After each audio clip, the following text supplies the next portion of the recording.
বিনা অপরাধে একটা ছেলেকে হাজার হাজার মানুষ মিলে পিটিয়ে মেরে ফেললেন।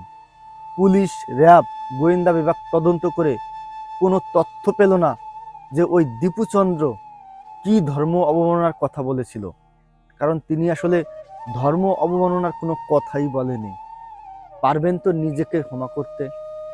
যে সমস্ত হাজার হাজার মানুষ ওই দীপুচন্দ্রকে মেরেছিলেন, পিটিয়েছিলেন, আপনারা কি নিজেকে ক্ষমা করতে পারবেন? নিজের কাছে একবার প্রশ্ন করে দেখুন তো যে আপনি নিজেকে ক্ষমা করতে পারবেন কিনা।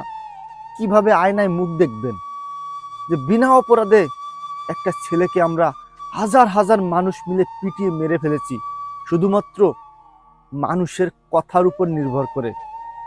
কিন্তু সে কি বলেছে সেটা কেউ খোঁজেননি, কেউ প্রমাণ চাননি যে ওই দীপুচন্দ্র আমাদের ধর্মকে নিয়ে কি কটূক্তি করেছে, এটা একটু আমাদের বলো। মানুষ আপনাদের বলেছে ও আমাদের ধর্ম নিয়ে কটূক্তি করেছে, আপনারা সেটাই শুনে তার উপরে ঝাঁপিয়ে পড়েছেন, তাকে নিষ্ঠুরভাবে হত্যা করেছেন। পারবেন নিজেকে ক্ষমা করতে?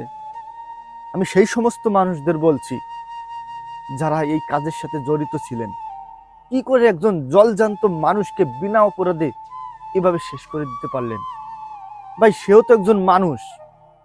কথায় বলে সবার উপরে মানুষ সত্য, তাহার উপরে নাই। এই কি আমাদের মানুষের মনুষ্যত্ব?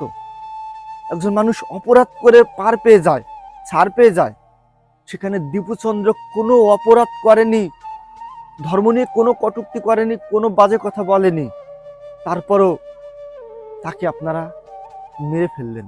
কেউ একটু বাধা দেওয়ার চেষ্টা করলেন না? হাজার হাজার মানুষ ভিডিও করতেছিলেন, তার ভিতরে কি 10 জন ভালো মানুষ ছিল না?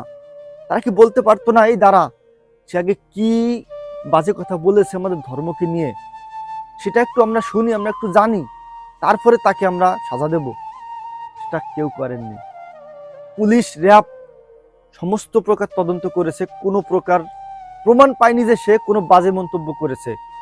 সেই দীপুর বাড়ির আশেপাশের মানুষজন, ছোট ছোট বাচ্চা পর্যন্ত বলতেছে সোরা শুনতে চাইতো। ছোট একটা বাচ্চা, সে তো কখনো মিথ্যা কথা বলে না। সে বাচ্চা বলতেছে আমার কাছে দীপু দাদা সোরা শুনতে চাইতো, আমি সোরা বলতাম তার কাছে। সে আমাদের ধর্ম নিয়ে কখনো কোনোদিন কোনো বাজে মন্তব্য করেনি। কিন্তু সেই সেই ছেলেটাকে শুধুমাত্র সনাতন ধর্ম বলে এই ধর্ম দোহাই দিয়ে তাকে শেষ করে ফেললেন। এটাই কি মানুষের চরিত্র? এটাই কি মানুষের ধর্ম? কোথায় আজ মানবতা? মানবতা আজ কোথায়?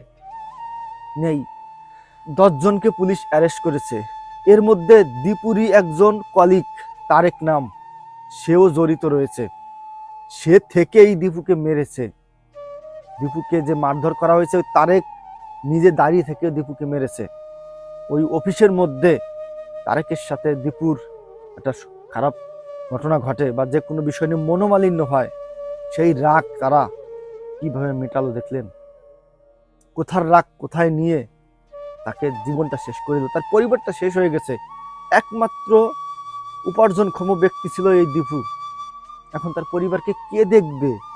তার বাবা বিকলাঙ্গ, তার স্ত্রী, তার ছোট বাচ্চা, এদেরকে কে খাওয়াবে, কে ভরণ পোষণ দেবে?